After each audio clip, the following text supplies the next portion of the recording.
everyone's obsessed with bigger and bigger AI models. But something strange is happening. While the internet argues about trillion parameter models, the people actually shipping AI products are quietly moving in the opposite direction. In this video, I'll show you why small language models might be the real future. Models that run on your laptop, your phone, even inside your SaaS app, cheap, fast, and surprisingly capable. We'll break down what small language models are, how they compare to the giants, where they shine, where they fail, and I'll walk you through a practical blueprint you can use to pick and deploy the right model for your next project. By the end, you'll know when you actually need a giant frontier model, and when a 1.8B parameter model can do the job for a fraction of the cost. Welcome to Code Rash with Gaurav, where we break down AI trends and core concepts into consumable chunks that makes the learning easy. If you are new to the channel, do hit that subscribe button before we proceed, and let's dive in.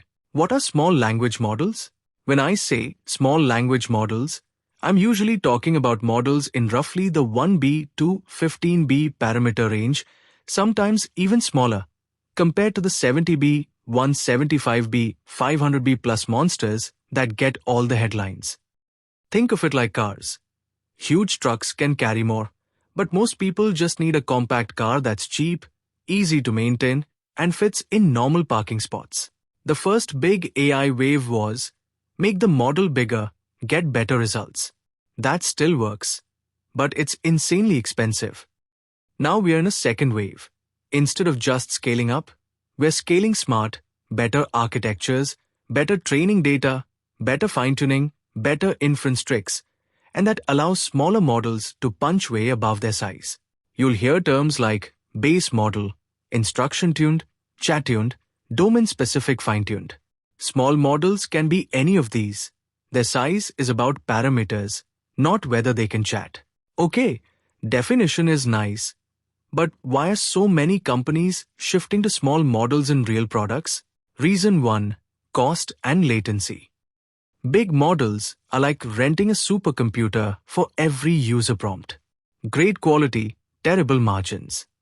Small models can run on a single GPU, sometimes even CPU, with much lower VRAM and power requirements. That means lower cloud bills and shorter response times. If your app needs to respond in under 200 milliseconds or handle millions of calls per day, those milliseconds and cents add up fast. Reason 2, deployment flexibility, edge, and on-premise. You can't easily ship a 500B parameter model onto a phone or an on-premise server in a bank. But a 1.7B model? Very doable.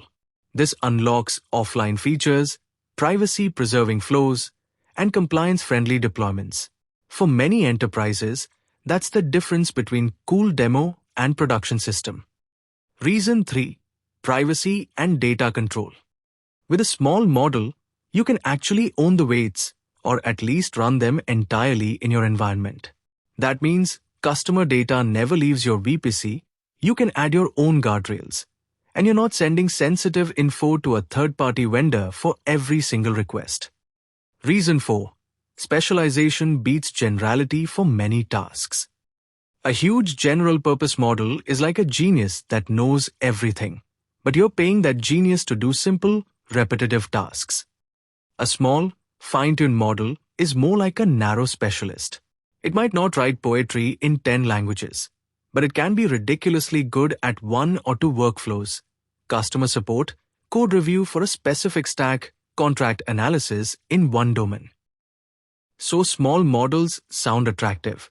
But what do you actually give up compared to the giants, where small models win and where they fail? For many structured, repetitive tasks, small models do incredibly well. Classification, routing tickets, tagging content, spam detection. Extraction, pulling fields from PDFs, invoices, emails. Simple assistance, answering FAQs, suggesting responses, basic coding helpers in one language or stack. RAG systems.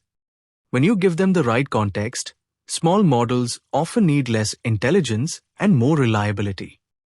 A key takeaway and why small language model wins is that the tasks have strong retrieval or good prompts. The heavy lifting often comes from your data, not raw model IQ. Where do the small models start to break down? Very long-range reasoning across many steps. Open domain, creative tasks, complex writing, multi-language nuance, subtle style. Handling messy, unstructured real-world queries without strong retrieval support. So if you're building a general-purpose AI brain that must handle anything users throw at it, you probably still need either a bigger model or a hybrid strategy. Let's understand this with a real example. Imagine building an AI support agent for a SaaS product. If you give the model a good knowledge base and ask it to answer support questions, a 7B model might match or even beat a frontier model because all it needs is to read and synthesize your docs. But if you ask it to brainstorm marketing campaigns in 5 languages, that's where the frontier model still shines. So the obvious question is, how do you actually decide which model size you need for your use case? Let's look at a practical decision framework. When to choose small versus big. Question 1. What's the quality bar? Are you building something where pretty good is fine? Or do you need near-human, top-tier quality? If you're writing legal arguments, medical summaries, or critical code, you probably lean big, or at least to the best open model available. If you're tagging content or answering internal FAQs, good enough is often enough, and small models win. Question 2. How sensitive is latency and cost? Do you need to respond under 300 milliseconds? Do you have millions of daily calls? If you're building a consumer app or a high-volume B2B tool, cost and latency can kill the product. That's where small models plus good prompt engineering and RAG shine. Question 3. What are your privacy and compliance constraints? If you work in finance, healthcare, or government, you may simply not be allowed to send data to a third-party API. Owning or self-hosting a small model on-prem, on private cloud, or even at the edge can be the only path to production. Question 4. How narrow is your domain? The narrower the domain, the more small models shine once you fine-tune them. If your world is this one product, this one set of documents, this one workflow, you can squeeze a lot of performance from a 7B model with smart fine-tuning or adapters. Here's a simple rule. If the task is narrow, repetitive, and high volume, start with a small model. If the task is broad, creative, and mission-critical, start with a big model or a small plus big hybrid. Let's talk about how to get the most out of small models and some levers that you can pull. Lever 1. Retrieval Augmented Generation, RAG. RAG is almost mandatory with small models. Instead of expecting the model to know everything, you feed it exactly what it needs from your own data. Documentation, knowledge base, code, previous tickets. A small model plus strong retrieval can often beat a big model hallucinating without context. Lever 2. Fine-tuning and adapters. Fine-tuning a 7B model is massively cheaper than fine-tuning a 70B model. You can use techniques like LoRa adapters to specialize the model for your tone and style, your domain language, medical, legal, financial, your specific workflows, example, always respond with JSON, always cite sources. Suddenly, the model feels like it was built for your application, not the entire internet. Lever 3. Prompt design and constraints. Small models benefit a lot from clear, structured prompts. Specify format. Give examples. Limit the task scope. If you ask a small model to do everything, it will struggle. But if you say, given this article, extract 5 bullet points with these rules, it can do that very reliably. Lever 4. Inference time tricks. Even at inference time, you can boost quality. Use higher temperature for brainstorming, lower for deterministic outputs.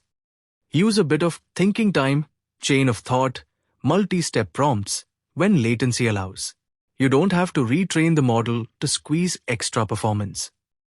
Before we wrap up, let's zoom out and talk about what this all means for the future of AI and your career. What this means for builders and you. Let's look at some key takeaways. The future I see is not one giant model to rule them all, but many small models working together. Big frontier models will still exist, but they'll be called when absolutely necessary, not for every trivial task. This is good news for developers and founders. It democratizes AI.